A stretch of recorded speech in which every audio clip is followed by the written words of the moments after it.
Hello everyone and welcome back to another episode of the Max AC channel. For this month, since we are once again in the Lenten season this year, we will be doing our 4th round of Meatless March, where we will be making 5 more recipes that are as delicious as they are meatless. For this episode, we will be making some coconut curry shrimp.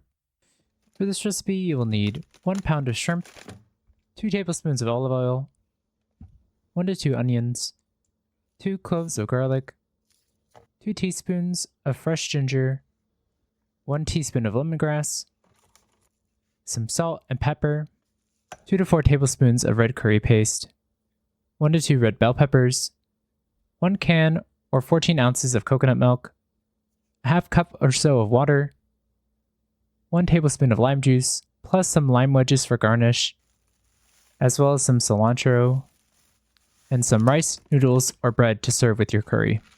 This should be good enough for 4 servings, so just as needed. First, if you need to, defrost your shrimp by running it over with some room temperature water until it softens.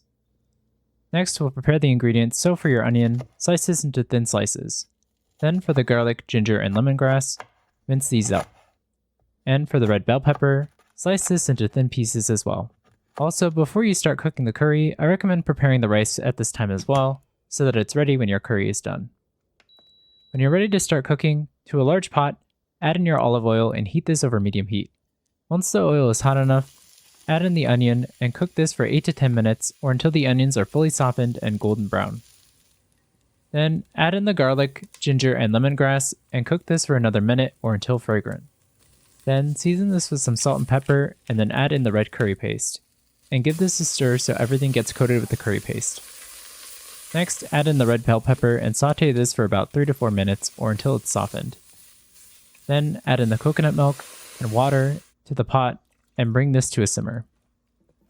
While you wait, in a bowl, season the shrimp with some salt and pepper. Then, once the sauce is simmering, add in the shrimp, reduce the heat to medium-low, then cover this and cook for 3 to 4 minutes or until the shrimp is cooked through and opaque. Then, remove this from the heat and stir in the lime juice.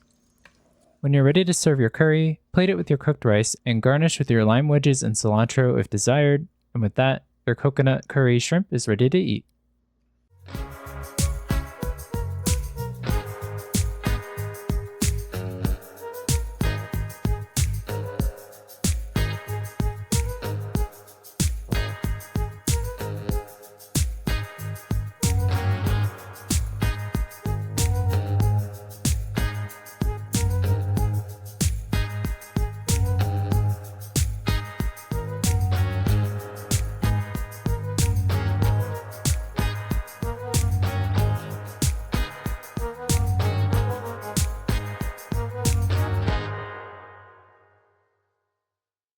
For this week's episode, I wanted to create another simple to make meatless recipe to enjoy, and I wanted to also highlight my favorite non-meat source of protein.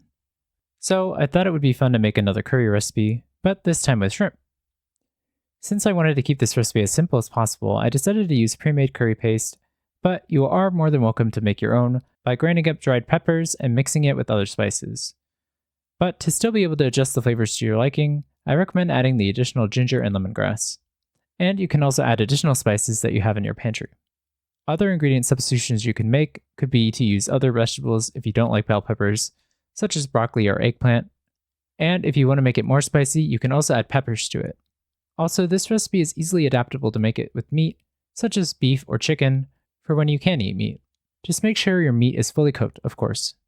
For any leftovers, store it in a sealable container in the fridge, and it should last for about a week or so. In fact, curry tastes better the day after, so I recommend saving some for later. But regardless of if you make a whole bunch to enjoy at once, or if you make it to enjoy over the week, this creamy, aromatic meatless dish will be a great meal to enjoy on Fridays or any day of the week. Anyway, I hope you all enjoyed the video. In the comments below, let me know how it went if you decided to make it, and let me know if you have any questions or if there's anything you want me to make next. Like this video, share with your friends and family, and subscribe to or follow this channel for more episodes of the Max AC channel. And remember, if you want to stay cool in the kitchen, turn your AC to the max and watch the Max AC channel.